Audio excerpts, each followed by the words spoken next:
A massive blizzard isn't the only thing freezing New York right now. Wait until you hear about the multi-billion-dollar budget crisis that is about to leave taxpayers out in the cold. It's a perfect storm in every sense of the word. Okay. You have the physical temperature plummeting, and at the same time, the political temperature in Albany is just hitting a boiling point.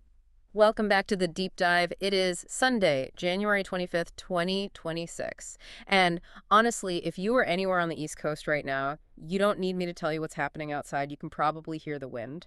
Oh, yeah. Winter Storm Fern is absolutely pummeling us. It is brutal out there. We're looking at the data coming in, and it's staggering. Over 1 million power outages nationally. Tennessee alone is sitting in the dark with, 330,000 outages? Wow. And tragically, we have reports of 7 deaths so far, 5 of them found right on the streets of New York City. And that's just a grim statistic. I mean, it really highlights that the infrastructure is straining and the cold is genuinely life-threatening. But here's why we're doing this deep dive today. While the storm rages, there's this massive political battle heating up that might be just as dangerous for your bank account. President Trump has moved fast approving emergency declarations for 12 states. FEMA is mobilizing. Right. But up in Albany, New York Governor Kathy Hochul, she isn't just fighting snow. She's facing a self-imposed fiscal disaster with the Essential Plan healthcare program. That's right. A recent federal law, H.R. 1, cut funding for non-citizen coverage. And now, well, Hochul is threatening to shut the whole program down. And get this, because this is the kicker. This whole maneuver could force American citizens onto expensive private plans, while New York taxpayers are still forced by the state courts to foot the bill for immigrant health care. It is an absolute mess of policy, politics, and, just severe weather. So our mission today is to analyze these two storms colliding. We've pulled the National Weather Service data, the FEMA reports, and a dense financial analysis from the Empire Center. We need to help you survive the physical freeze and the financial one. Let's do it. So let's start with the immediate threat, the weather. Absolutely. Because people hear snowstorm and they think, hot cocoa in a movie. Yeah. This is not that. We are seeing wind chills dropping to feels like lows of -30 to -50 degrees. -50. I can't even wrap my head around that. What does that actually do to a person? Well, at that temperature, the air is cold enough to freeze flesh in minutes. We're talking about frostbite hitting exposed skin in just 10 to 30 minutes. Wow. Your body it immediately constricts blood flow from your hands and feet to keep your core warm. It happens faster than you think. But the real issue for New York City and Long Island right now isn't just the cold, it's the type of precipitation, the wintry mix. I feel like that term gets thrown around a lot, wintry mix. It sounds almost pleasant, but you're saying it's the most dangerous part. It is. We're transitioning from snow to sleet and freezing rain. The forecast is calling for up to 1/10 of an inch of ice building up. Okay, so break that down for us. Why is sleet worse than, say, 6 inches of fluffy snow? It's all about physics. Weight. Snow is mostly air. Sleet is basically little ice pellets. It's incredibly dense. So it's heavier. Way heavier. Yeah. When sleet piles up, it's like shoveling wet concrete. We always see a spike in heart attacks during these storms because people go out to shovel, and the strain is just massive compared to normal snow. And what about on the roads? On the roads, sleet acts like ball bearings. Your tires can't grip it. And for the plow drivers, it creates these total whiteout conditions behind the truck. But the real nightmare scenario we're watching for is a flash freeze. What is that? That's when wet roads, maybe from rain or some melting, suddenly drop below freezing as the temperature plummets. So the road just looks wet, but it's actually a sheet of black ice. Invisible and deadly. Exactly. Okay, so let's get actionable here. Based on the protocols we've reviewed, what's the #1 rule right now? Stay put, period. There are over 1,600 plow trucks deployed in New York. They need the roads clear. If you're out there sliding around, you're just an obstacle preventing them from getting to an emergency. But we know the reality. Some people have to be out there. Doctors, nurses, first responders. If you absolutely have to get in the car, what do you need? You need to prepare, like you're going to be stuck in a ditch for 6 hours. Yeah. So blankets, obviously. Yeah. A flashlight with extra batteries. A shovel. But here's one people forget, and it literally saves lives. A brightly colored cloth. A distress flag. Why is that so critical? Because of the whiteout conditions. If you slide into a snowbank, your car is white. Everything around you is white. A plow driver coming down the road at 40 miles per hour might not see you until it's too late. Ah, I see. You tie a bright red or orange cloth to your antenna or hang it out the window, It creates contrast. It tells that heavy machinery, hey, I'm here. That is a great specific tip. Now, let's talk about home. 1 million people without power, generators are firing up everywhere. And every year, we see the same tragedy. Carbon monoxide poisoning. It's silent, it's odorless, and it is deadly. People make the same mistake. They think if they run the generator in the garage with the door cracked, it's okay. It is not okay. Why isn't that enough? Airflow. The teleo gas can swirl back into the house or seep through the door connecting the garage. The rule is simple, 20 feet. The generator has to be outside, at least 20 feet away from any window, door, or vent. Okay, and heating. If the furnace dies, people get desperate. They turn on the gas stove. Never, ever do that. A gas stove isn't meant for heating. It pumps carbon monoxide right into your living space. If you're using a kerosene heater, you have to be really careful about the fuel.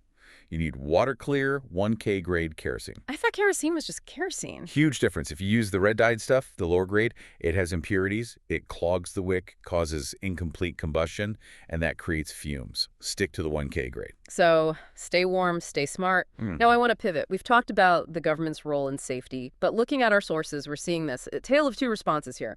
On one side, you have the federal government. On the other, New York State. And the contrast is, well, it's striking. It really is. We're seeing two very different philosophies of management play out in real time. One is focused on logistics and speed. The other seems bogged down in politics. Let's look at Washington first. President Trump isn't waiting. The DHS announced he approved 12 federal emergency declarations in record time. And speed is everything in a disaster response. By signing those early, before the worst of the storm even hit, it unlocks federal resources immediately. FEMA was able to pre-position assets. The numbers in the report are impressive. We're talking over 300 massive generators, 7 million meals, 3 million liters of water, and they have 27 urban search and rescue task forces on standby. And financially, this is a huge deal for the states. Once that declaration is signed, the federal government picks up 75% of the tab for eligible costs. That's debris removal, emergency measures, repairs. It's a massive support system. It feels like a well-oiled machine. Identify, problem, deploy assets, get it done. But then we look at New York's response, led by Governor Hochul. She declared a state disaster emergency with Executive Order 57. Sounds standard, right? On the surface, yes. You need emergency powers. But when you actually read the fine print of that order, which we did, things get a little murky. What jumped out at you? The suspension of laws. Specifically, the suspension of competitive bidding laws. Okay, for people who don't work in government, explain why that matters. Why should the average listener care? It's a safeguard. It's your checkbook. If the government wants to buy, say, $2 million worth of road salt, they usually have to get quotes from multiple companies. They have to prove they're getting the best price for the taxpayer. It prevents corruption. Exactly. It prevents a politician from just handing a fat contract to their donor or, their cousin's trucking company. And this order just suspends that. For contracts up to $1.5 million, yes. It lets the state award these contracts without the usual transparency. Now, I can hear the argument for it. It's an emergency. We don't have time for committees. And that's a valid point in a vacuum. Yeah. Speed matters. But there is always a risk when you strip away those fiscal guardrails. It opens the door for waste. That's a great point. And it wasn't just spending rules she suspended, right? She also suspended early voting. That's right, for special elections scheduled in New York City. And look, I get it. Safety is paramount. You don't want people driving in a blizzard. But whenever you see an executive order tinkering with voting, it just raises eyebrows. It sets a precedent. Yeah. But it suggests that democratic processes are the first thing out the window when things get tough. So on one hand, feds tracking every generator with strict accountability. On the other, the state is suspending the rules that protect taxpayer money. And speaking of taxpayer money, that brings us to the second storm, the fiscal one. This is the story that is not getting enough coverage, but frankly, it's going to impact New Yorkers long after the snow melts. This is all about the essential plan. Right, the Empire Center report. Break this down for us. What is the essential plan? Think of it as a bridge. It's a New York State health insurance program for low-income residents. Covers about 1.8 million people. These are people who make a little too much to qualify for Medicaid, but not enough to easily afford private insurance. So working class folks. Exactly. The working poor. So what's the problem? The problem is a massive gaping hole in the budget.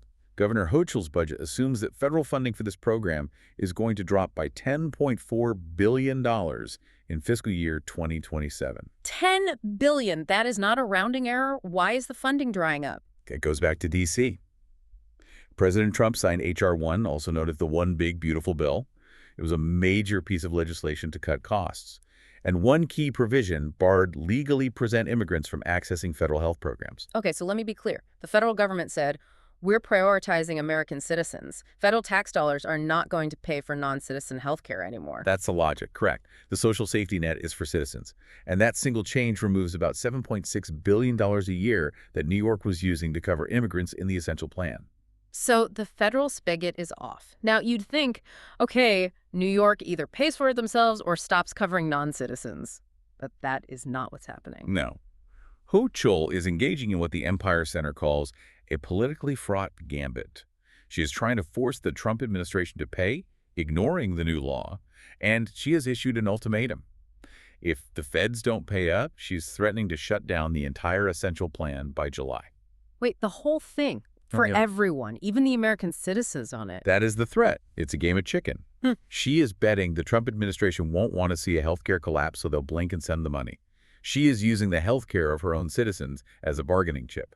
But there is a legal loophole here, a court case, that makes this whole threat incredibly ironic. Tell us about Aliesa v. Novello. This is the aha moment. Years ago, New York's highest court ruled in Aliesa v. Novello that the state constitutionally must provide coverage for these immigrants. It's a state mandate. So let me get this straight. A New York court says the state has to pay for immigrant health care whether the feds chip in or not. Yes, it's a state mandate. So what happens if she actually follows through and shuts down the essential plan? Well, if the essential plan shuts down, those immigrants don't lose coverage. Because of that court ruling, they automatically get moved over to Medicaid. Which is paid for by? Fully paid for by New York State taxpayers. It would cost the state about $3 billion a year. Okay, so the immigrants are protected by the courts. They get Medicaid. What happens to the citizens on the essential plan, the 1.3 million Americans? They're the ones who lose. They generally earn just a little too much for Medicaid. So if the essential plan vanishes, they get kicked off. No court ruling protects them. They'd have to go buy private insurance or an ACA plan. And those aren't cheap. Not at all. We're talking premiums jumping up to $272 a month for some of these families, plus deductibles, copays. I mean, for a family living paycheck to paycheck, an extra $300 a month is a catastrophe. This is just, it's hard to wrap your head around the fairness of this. You have non-citizens guaranteed state-funded coverage by the courts. They pay nothing. Then you have tax-paying American citizens who are going to get draped from their plan and forced to pay hundreds of dollars because the governor's trying to make a political point. It's a stark disparity, and it brings up this huge question of fiscal responsibility. Governor Hochul's have been bragging about New York's finances. She boasted that state tax revenues and reserves are at all-time highs. So they have the money. They absolutely have the money. The state has a surplus.